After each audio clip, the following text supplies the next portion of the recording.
What's up, you guys? Adam here with Anabolic Climbing.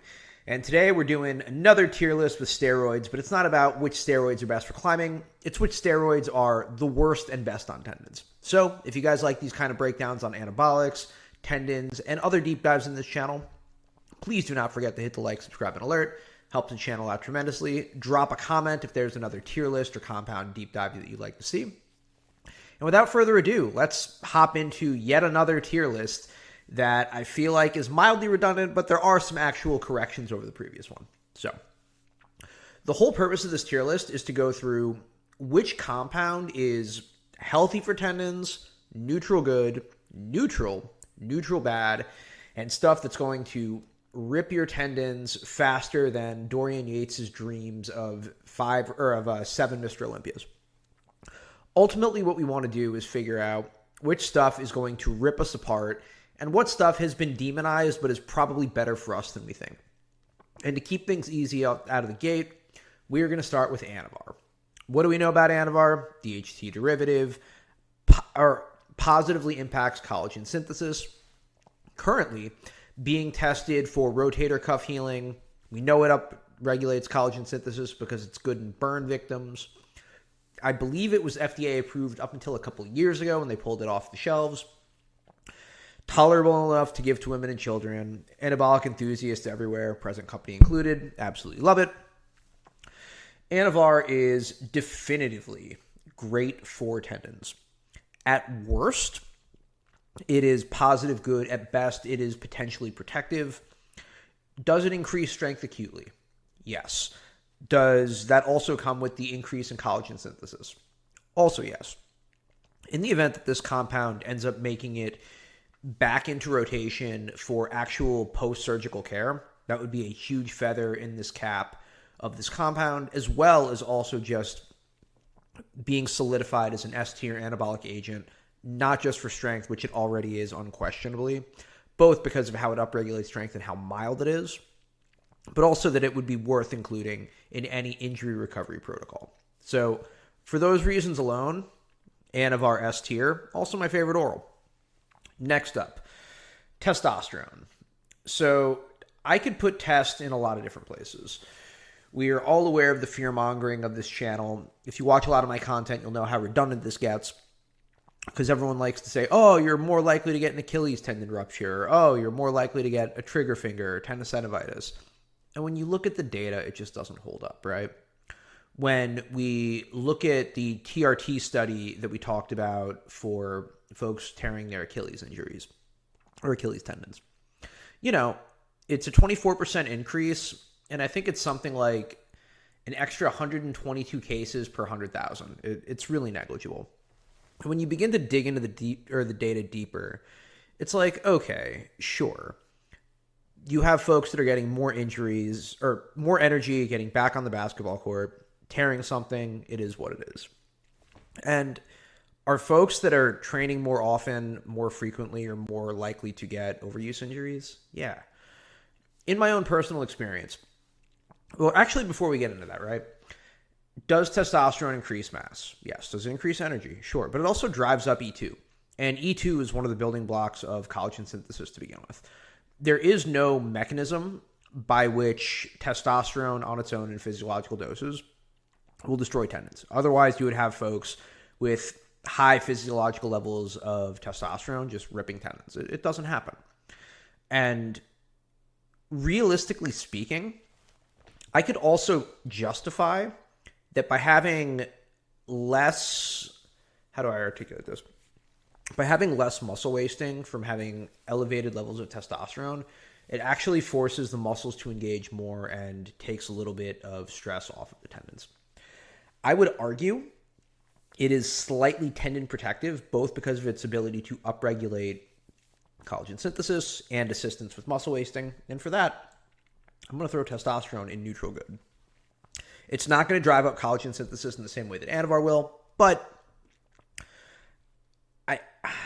I just feel like it makes more durable folks, particularly with less training as opposed to more. Next up, trenbolone. Ooh, boy. So one of the interesting things about tren is I believe it tends to downregulate collagen type 1 and upregulate collagen type 2. It might be type 2, it might be type 3. I have to double check that. But the short answer is, while Tren will make you look like a Greek god and basically try to fight like a Greek god, if we're being honest, and maybe even try to bone like a Greek god, both in terms of sexual deviancy and just like raw horniness, I would not be surprised if like a person on Tren was really interested in getting super, super Greek on it, both in terms of like any degenerate behavior that Zeus got into.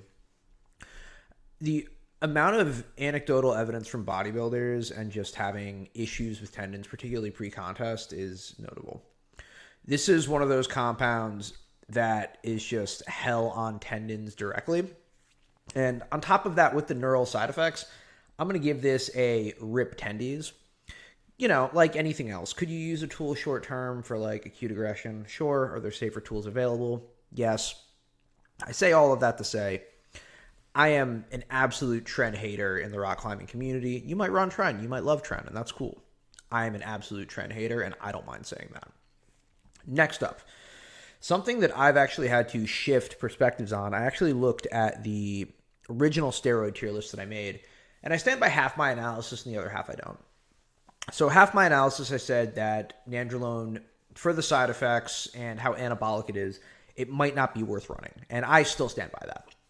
I think that if you are prone to developing things like depression, decadic is a thing if you don't manage your estrogen correctly. Some of it is a 19 nor, so some of the neurological side effects can be more pronounced. It can create some changes in sexual preferences. Not as bad as Tren, but still can. I am on the fence about DECA as a compound. However, whether or not, or the thing that I want to change is its ability to upregulate collagen synthesis in humans seems to be more protective than it is in mice. When they did the in vitro studies, as well as doing the cross sections on human tendons looked great. It outperformed the natties in vitro, and nandrolone on human tendons was good. So for that, we have to say nandrolone is S tier for tendons, at least right now. By the way, this is DECA. For NPP, it is just an inferior ester. It is shorter, so if you do not tolerate DECA, it's easier for it to clear, which is great. Nandrolone polyphenol propionate does not build up as well as DECA, so it might be easier to manage side effects, but it's also not as good of a steroid for that reason. So if you like including just random oil in your body, NPP is great. Is it good, bad, or neutral for tendons? I'm going to say neutral positive. It's still nandrolone. It still will upregulate collagen synthesis, but anecdotally, it does not seem to give the same level of joint lubrication that DECA will. And I'd have to imagine, because it doesn't build up as well as DECA, it does not have the ability to drive up collagen synthesis as much. So that's going to take us to superdrol. Superdrol is some of powerlifters and bodybuilders, for that matter, favorite ways to drive strength pre-contest, or just really going ham to crush PRs. I have not seen anything inherently deleterious to superdrol. The main thing is, if you keep pounding heavy weight week after week after week after week, that is going to put a tremendous amount of load on your overall tendons, which is why folks tend to report that they feel super beat up after running superdrol extensively. Also, liver toxicity. With that said, do we want to put that as neutral versus neutral bad? There's nothing inherently toxic about superdrol as it relates to the tendons. It's really just about the use. I'm going to throw it, for that reason, in neutral bad, even though there's nothing directly deleterious to the tendons with superdrol. Repeated exposure to heavy weights is just going to break you over time. And I think when folks have better levels of strength, they're going to want to abuse it. So it's one of those, proceed with caution. No, I'm going to have to put it in neutral. Just because a tool is hard to use doesn't mean it changes the way that the tool works. I got to be consistent with this. Next up, equipoise. This is an interesting one. So, does equipoise directly ruin tendons? No. Does it upregulate collagen synthesis 700% like the bro lore says? I have not seen this in any human or animal study. There were some reports on Reddit that it was really good for collagen synthesis. I have not seen it in the literature, literally anywhere I looked. I reached out to experts that said that it increased collagen synthesis, asked them for their source, and it was a trust me, bro. So on paper, it doesn't seem to upregulate collagen synthesis. It is an incredibly potent aromatase inhibitor. So what that means is it's going to crush your E2. Could that lead to issues with tendons down the line? Totally. Especially for the folks that, there are some folks that even on like 50 milligrams of EQ, their estrogen just gets crushed into the ground. Does that mean that I have to give this a neutral bad? No. Sort of like with superdrol. How you use the tool, or using the tool correctly, doesn't make it a good or bad tool. It's just an extra responsibility. If you're able to control your estrogen on equipoise, there's no reason that it is deleterious to your tendons. And for that, we're going to say that it's super fucking neutral. Shout out to EQ, the poor man's primobolan, and honestly, one of the compounds that is getting more and more traction in 2026. It seems like some of the mast and primo shortages have been alleviated, but yeah, people are starting to take EQ and realizing that they love it. Also, hair safe, which doesn't suck. We love our testosterone derivatives. Next up, let's talk about turinabol, which is basically I want to say it's a methylated dianabol. One of the compounds that was formulated specifically for sport, which is awesome. I think more Olympic records were broken on turinabol in the 80s than I think any other steroid of that era. All in all, turinabol, awesome oral, something I will be testing, but does not have any direct impacts on tendons one way or the other. Outside of just mitigating the acute strength boost, there's nothing inherently negative or positive as it relates to collagen synthesis for turinabol. So for that, we are going to have to call you super neutral and ahead of superdrol, because climbers might take turinabol. Climbers should not take superdrol. Next up, we have Masteron, and you're going to notice a theme, right? From here on out, we're going to really mention not just if something is positive or negative, but really how do we use these tools correctly. And Masteron is a great example. So Masteron does not basically limit the aromatization of estrogen, but instead it limits the effects, a little bit like a SERM, or a selective estrogen receptor modulator. So your estrogen isn't going to change in your blood work, but the effects of estrogen are going to be limited on Masteron. It's a great anabolic. Not hair safe, does tend to drive strength, doesn't put on as much mass as some of the other stuff anecdotally, but it pairs really well with testosterone like peanut butter and jelly. I love Masteron personally. Not as much as primobolan, but I absolutely love Masteron. It's a great anabolic. So could you take too much Masteron and get the dry joints and some of the limits of the estrogenic expression? Yes, but that comes down to user error. When I have run this, I had a great time. That doesn't mean that my experience will be your experience, but Masteron is safe enough to use for bodybuilders in their off-season and in their preps. I have not seen any studies whatsoever of positive or negative impacts on collagen synthesis with MAST, and considering it will not crush your estrogen, I'm going to have to call that a neutral. And we're going to put that ahead of turinabol. Next up, Winstrol. So Winstrol, on the other hand, does have evidence to support that it is a tendon snapper, both in terms of its ability to... So it increases collagen synthesis, but I believe it is the TGF beta 1 or 2 that basically creates some disruptions to the overall tendon structure. Also, because of the TGF beta, seems to be the main driver of what impacts existing tendon structures. So it's not just issues with building new tendons, it'll actually disrupt the lattice structure of the existing tendons, which is spooky.